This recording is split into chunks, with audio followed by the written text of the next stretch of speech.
recording, I'm going to be working through the cost of capital tutorial question for this week. Please make sure that you have attempted the question on your own under exam conditions before watching this recording. So this question is out of 20 marks. That means we are going to have 8 minutes to work through the question before we get the required. So please note, guys, if this is your first attempt at CTA, you won't have the required up front. First, you are provided with the information in the question. You have reading time to work through that information, and only after the reading time can you look at the required. So because this is 20 marks, we've got 8 minutes to go through the information provided in the question. Then after that, we have 30 minutes to actually answer the required. So 30 minutes to answer 20 marks. You've got 1.5 minutes per mark. Let's start by working through the information provided. The following information pertains to Aerial Motors Limited at the 28th of February 20X4.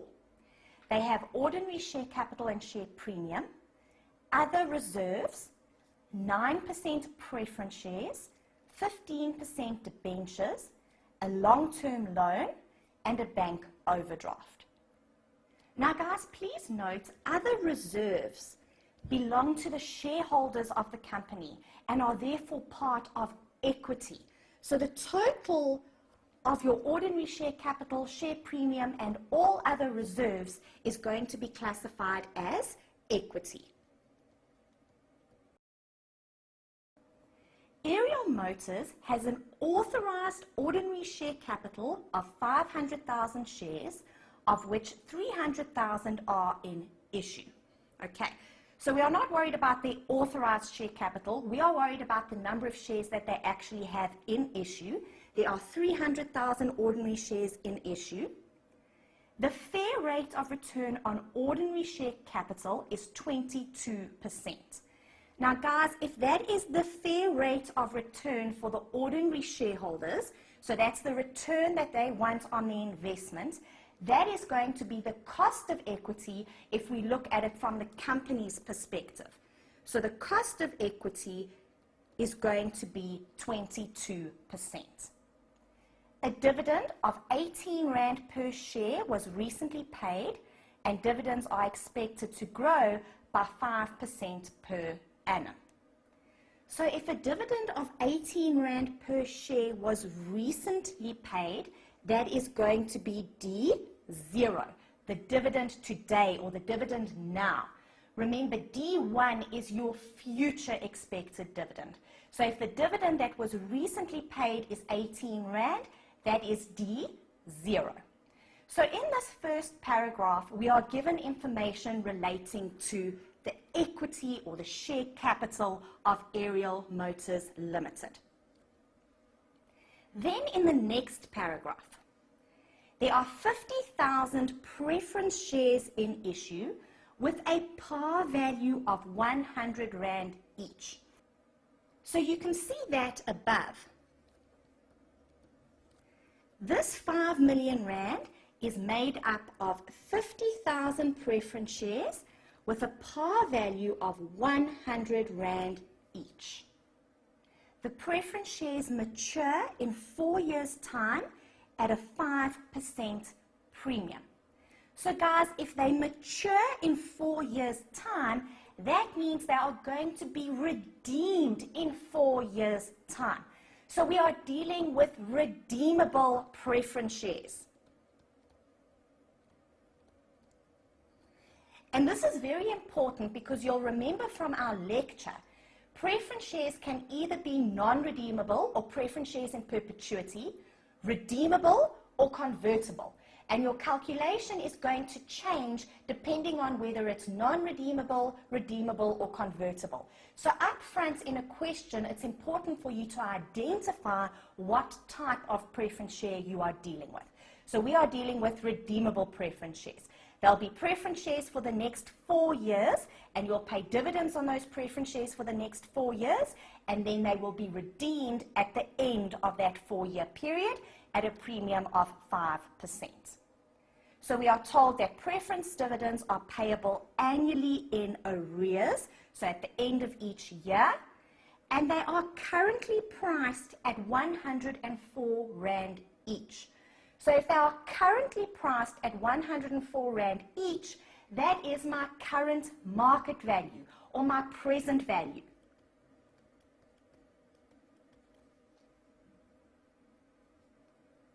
We are then told that the company has in issue 100,100 Rand debentures.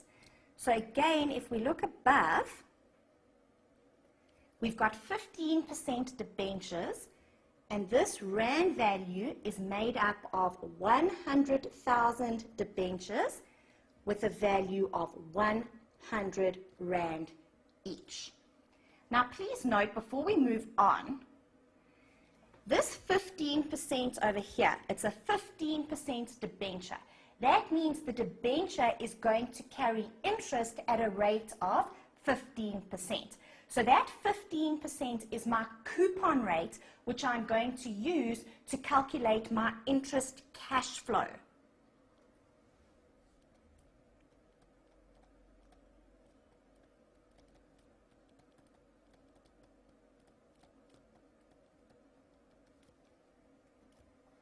The same applies to the 9% preference shares above. That 9% is my coupon rate, meaning dividends will be paid at a rate of 9%. So I'm going to use that coupon rate to calculate my dividend cash flow.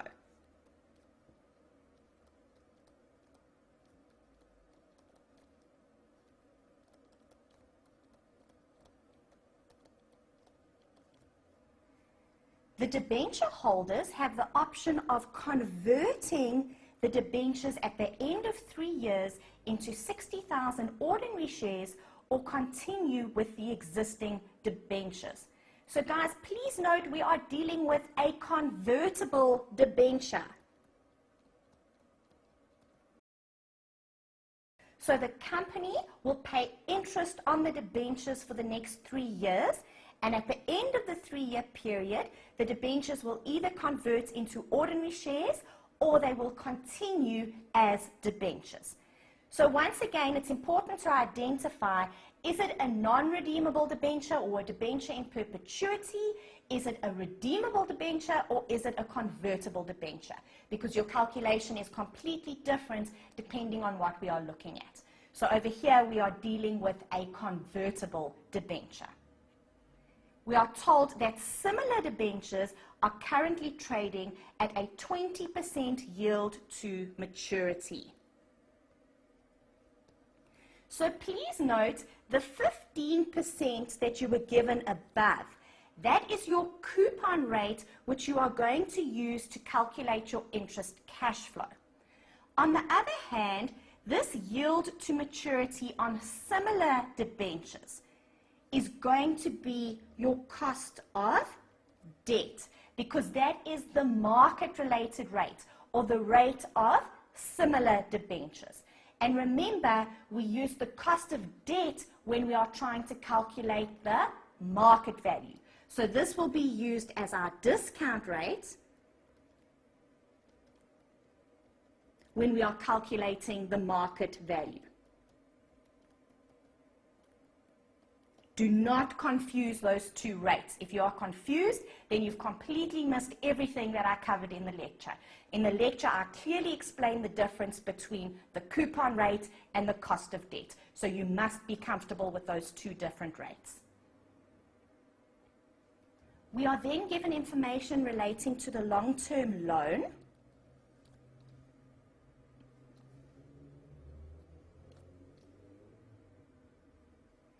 The long-term loan bears interest at prime less 1.5%.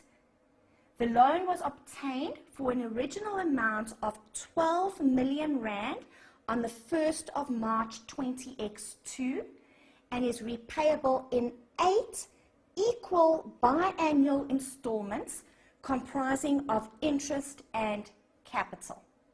So the company first entered into this loan agreement on the 1st of March 20X2, and it was a loan for 12 million rand, and it's going to be paid in 8 equal biannual installments. What does this mean? Biannual installments means twice a year.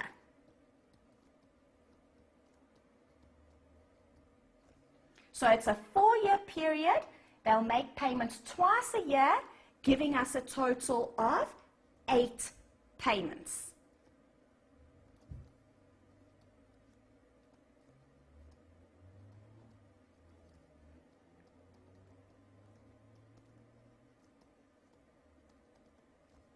And the loan bears interest at prime less 1.5%. So in order to calculate the interest cash flow, we need to know the prime lending rate. Once we have the prime lending rate, we can deduct 1.5%, and we will then use this to calculate our interest cash flow. This is the coupon rate, which we use to calculate the interest cash flow. We are then told that the market-related rate of similar loans is 9.5% per annum. So guys, if that's the market-related rate or the rate on similar loans, that is going to be the cost of debt. So once again, make sure that you can identify the difference between the coupon rate, which we use to calculate the interest cash flow, and the cost of debt, which we use as our discount rate to calculate the market value.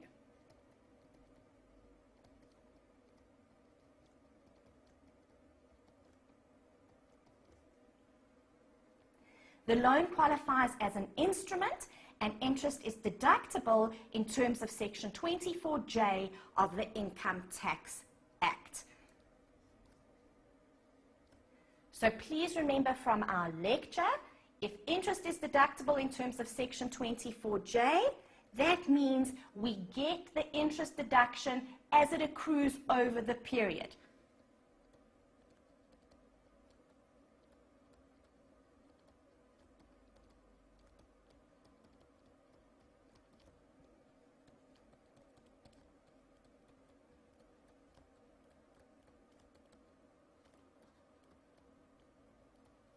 Okay, not when the interest is actually paid.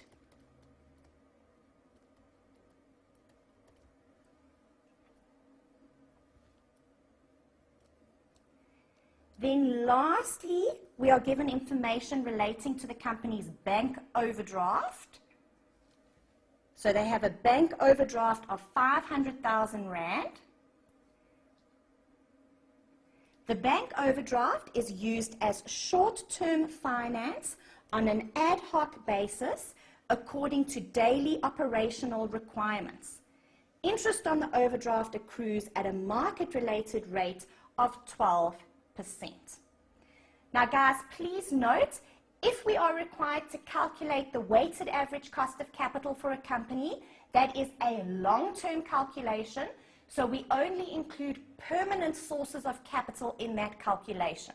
If the overdraft is used as a form of short-term finance, then it is not a permanent source of capital and it's not long-term in nature, so we should not take it into account in our calculation. Okay, so if we are required to calculate the WACC, we would not include this in our WACC calculation.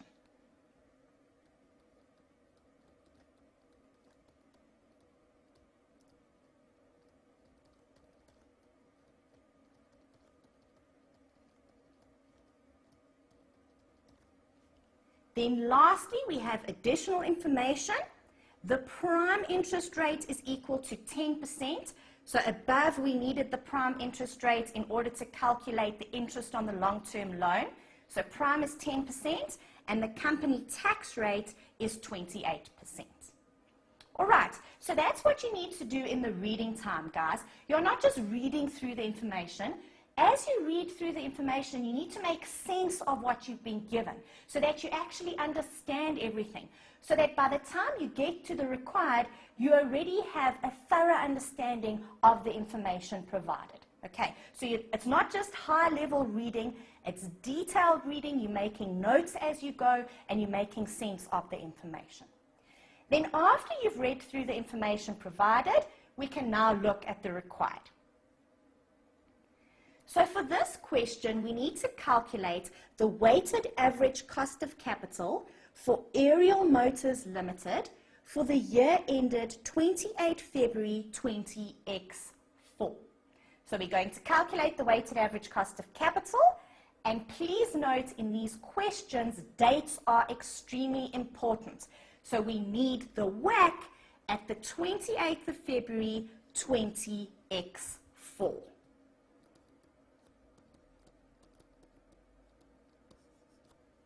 Now guys, if you refer back to the lecture, you'll remember I told you, when we calculate the weighted average cost of capital, we should use the target capital structure of the company in order to get the weightings. However, if the target capital structure is not given, we should then use market values.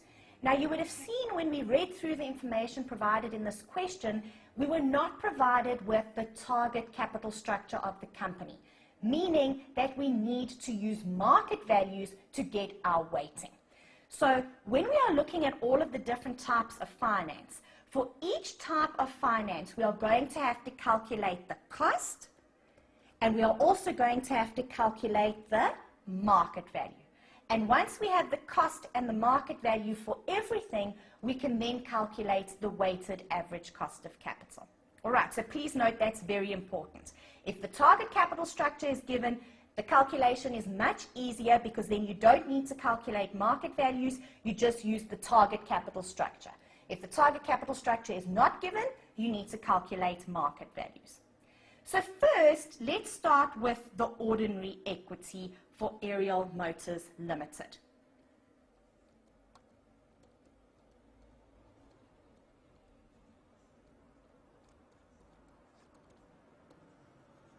So for ordinary equity, we need to calculate the cost, and we also need the market value. Now, the cost of equity in this question was straightforward because it was given. If you go back to the first paragraph of information, the fair rate of return on ordinary share capital is 22%. So we said if that's the return that the shareholders want from the company's perspective, that is going to be the cost. So my cost of equity is 22%.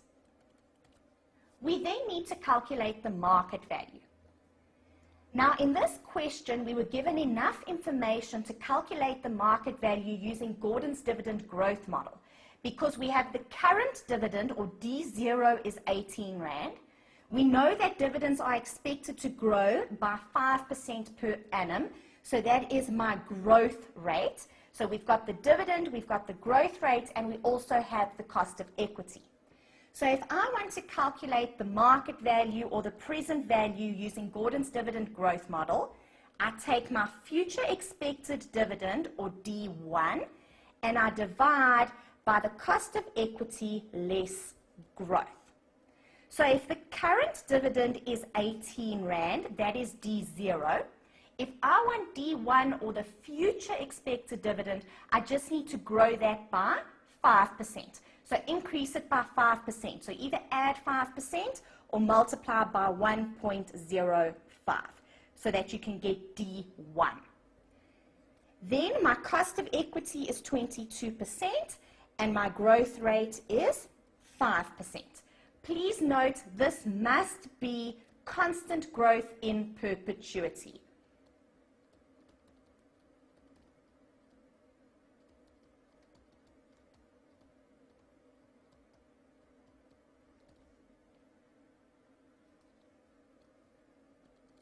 So this gives me an answer of 111.18 per share. So if I want the total market value of equity, I need to multiply that by the 300,000 shares in issue.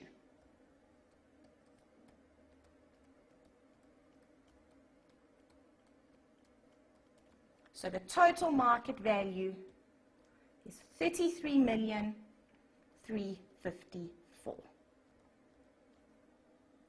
Then I just want to point out a common mistake that's often made by students. Please note that this is the total market value of equity.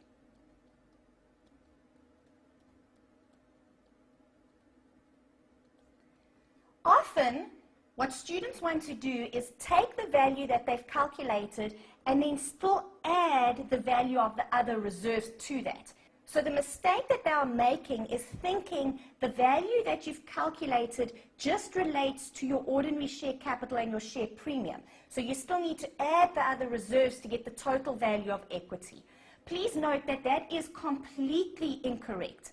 The value that we have calculated over here is already the total value of equity. So it is your ordinary share capital, your share premium, and all of your reserves. Please don't add anything to that. All right, so for ordinary equity, we've calculated the cost and we've calculated the market value. We can now look at our redeemable preference shares.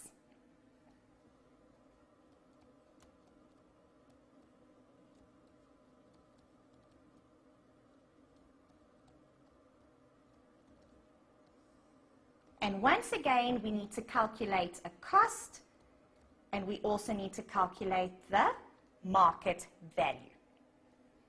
So guys, if we are dealing with a redeemable preference share, please remember it's going to be a preference share for a certain period of time where you'll pay dividends on the preference share, and then it's going to be redeemed. So if we go back to the information provided, this company has 50,000 preference shares in issue with a par value of 100 Rand each, giving us a total Rand value of 5 million. They mature in 4 years' time, so N is going to be 4 at a premium of 5%. So when they mature, guys, that is going to be my future value. In 4 years' time, we are going to have to pay back this 5 million Rand plus a premium of 5%. So that's an outflow in 4 years' time. Then every year we are going to pay dividends on these preference shares, and the dividend rate is going to be 9%. So that's what we use to calculate our dividend cash flow. That is going to be my payment. All right, and then we were also given the present value. So this is not a difficult calculation. If you've been through the lecture and you know what to look out for when you are dealing with a redeemable preference share, you know you need a present value, a future value, you need N, payment, and we are going to compute I in this question. So the present value or the market value today is currently 104 Rand per preference share.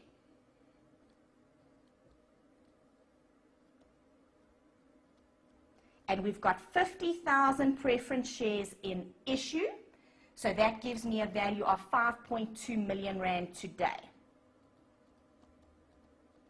All right, so that is my market value. We've got our market value.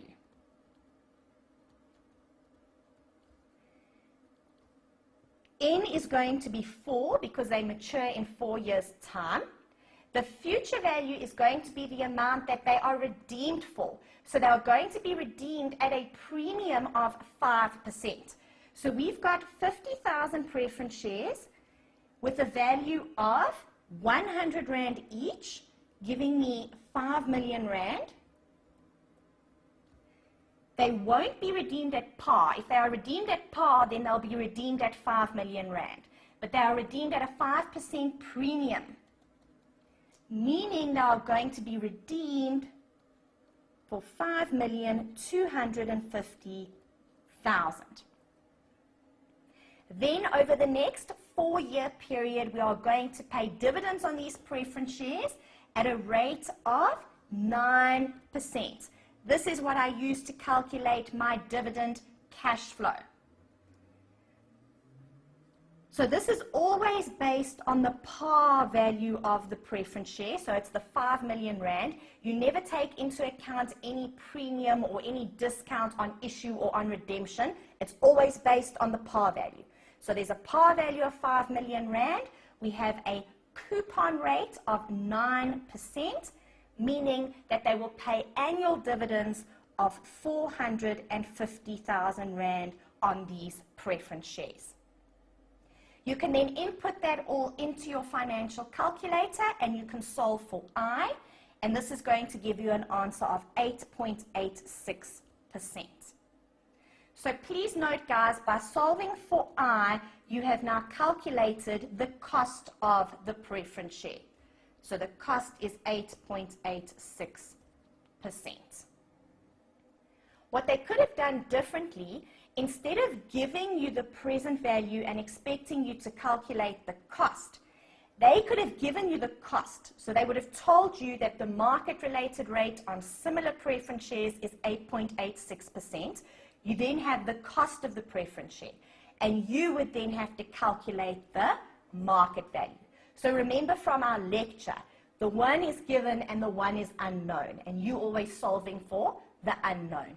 In this case, we were given the market value, and we had to solve for the cost of the preference share.